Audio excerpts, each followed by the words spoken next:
My name is Mr. Okudili Celestine Okudili. I'm so pleased and blessed to be with us today again. Today, I am so blessed to introduce to you this glorious and wonderful topic that God has used this platform to bring to you, to station you in a path that you should live and live effectively. The topic is self-discipline. And I feel very joyful every time that I come to you, starting from the origin. The Bible says that we should know the truth, and the truth shall make us free. What is the truth? The truth is the ability to know something from the beginning, and that takes me to Genesis chapter 1, verse 1. In the beginning, God created the heavens and the earth.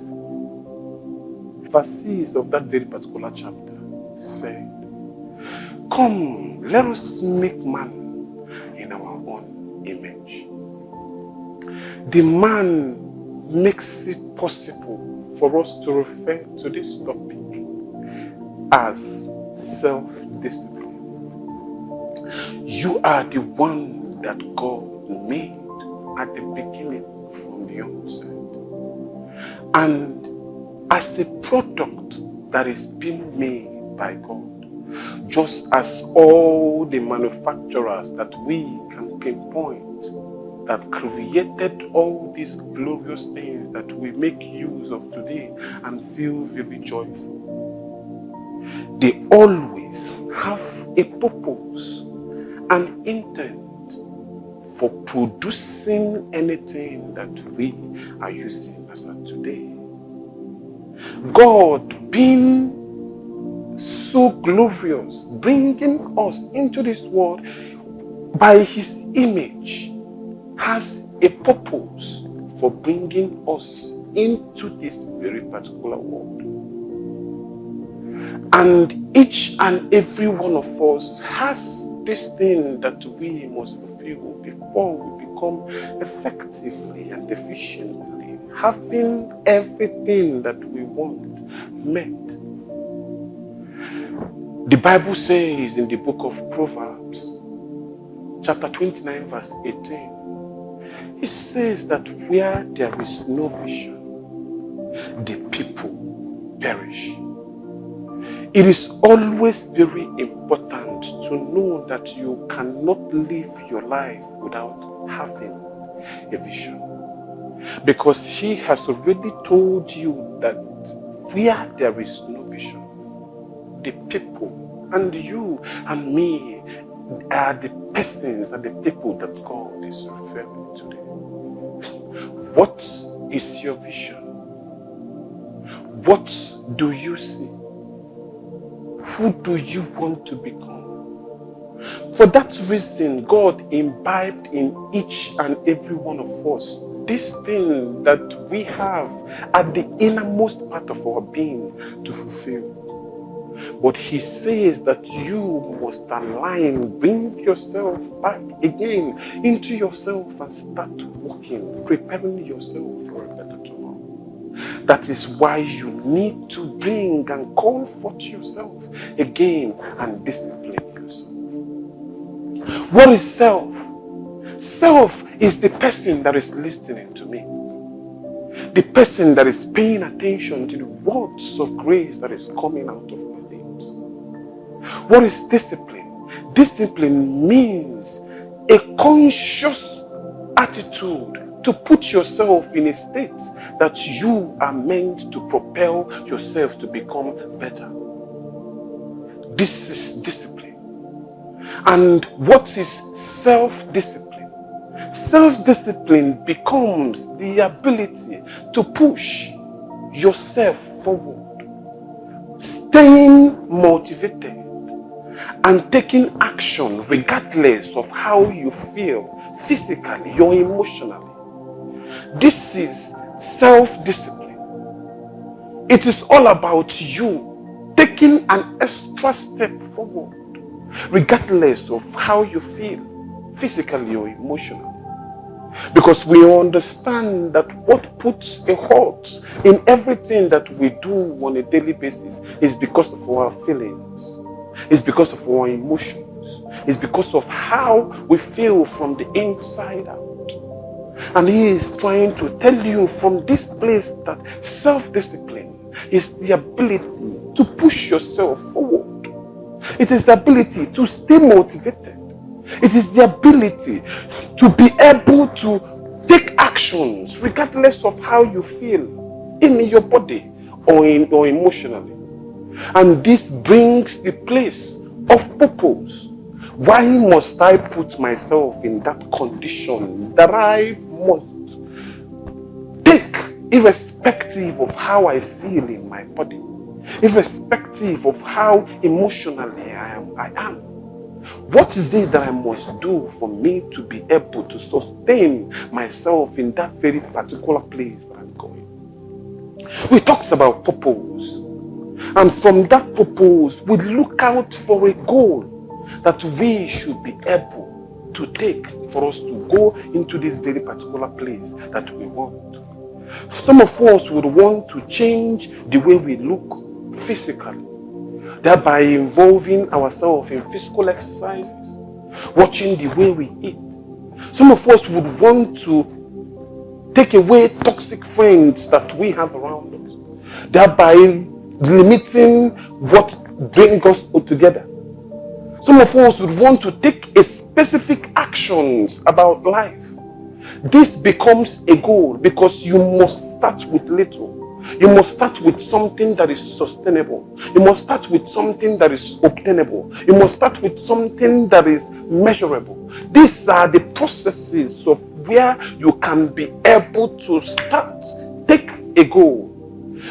Each and every one of us have these things that we want to work on. But because we lack self-discipline, we are able to forge into that gratifies our body, thereby going contrary to what God has made us to function accordingly, thereby discipline yourself. That's in the book of Proverbs chapter 29 and 18 say that the people that keeps the law, they rejoice. The people that keeps the law, they rejoice, they are happy.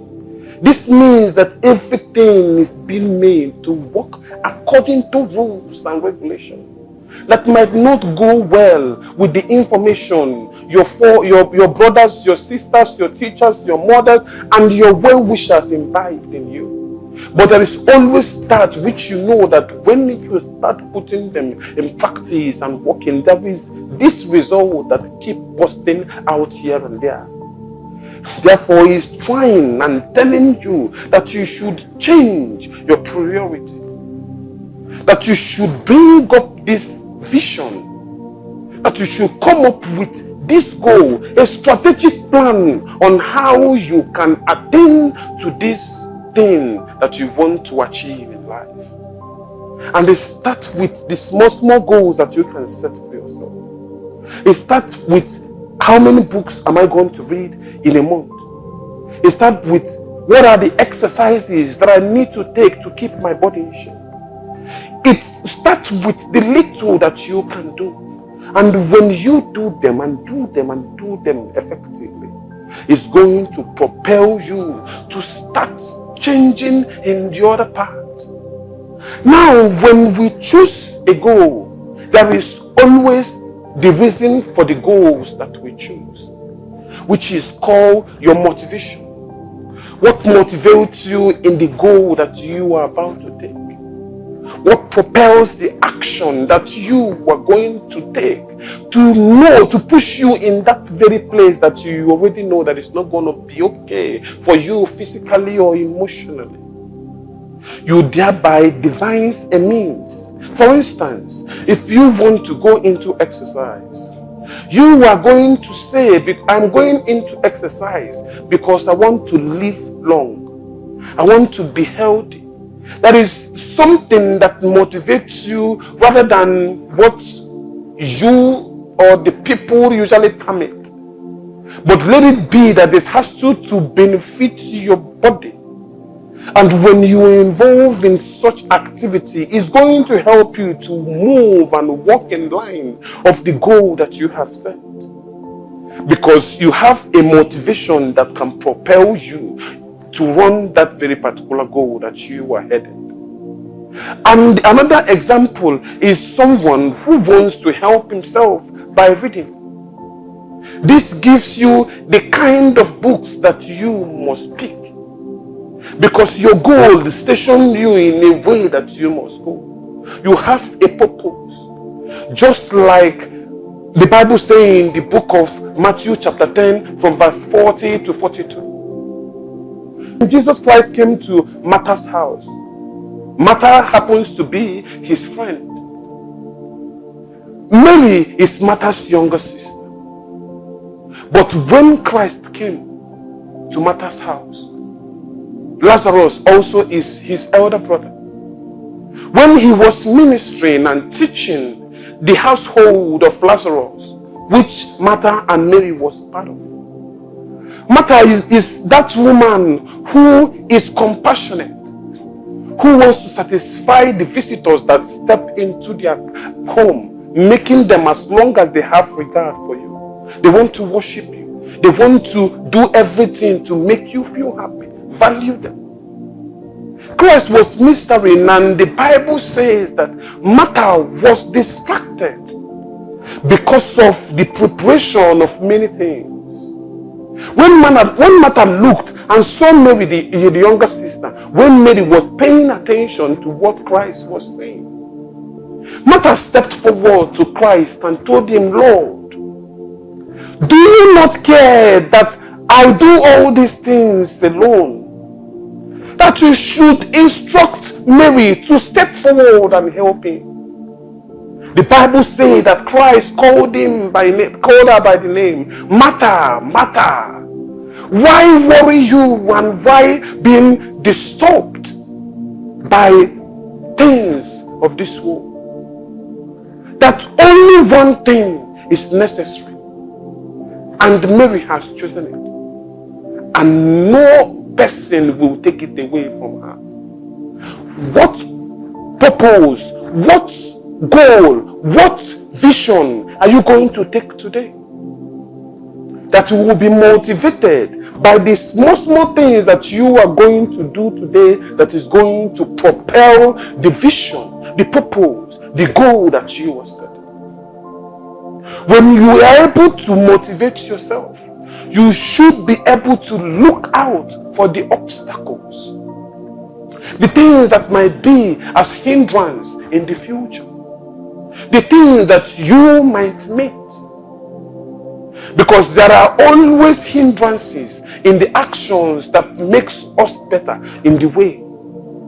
And when you walk it consciously, it's going to give you an awareness of your environment, and thereby bringing the things that need to be done to make it perfect. Therefore, you need to pinpoint those obstacles that you are going to meet. And from the word obstacle, we understand that it is the thing that blocks us from what we want to attain in life.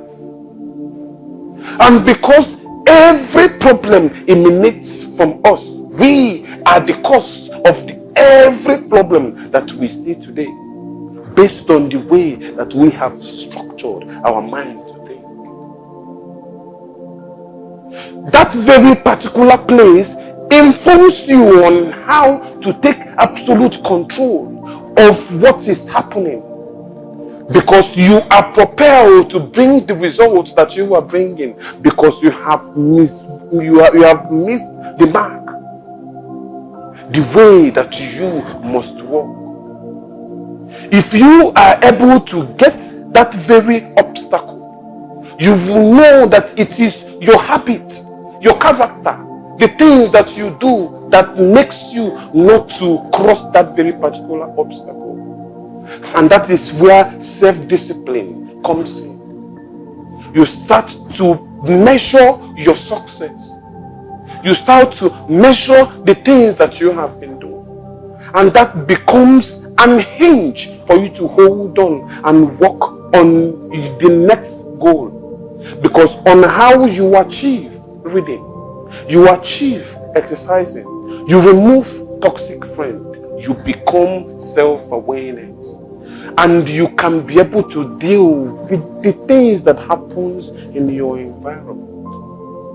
I thereby encourage you today to position your life in a place that you will fall back and ask yourself, why am I here? What is the reason for me to be alive today? If I have my life today, it means that there is a purpose for me to be living.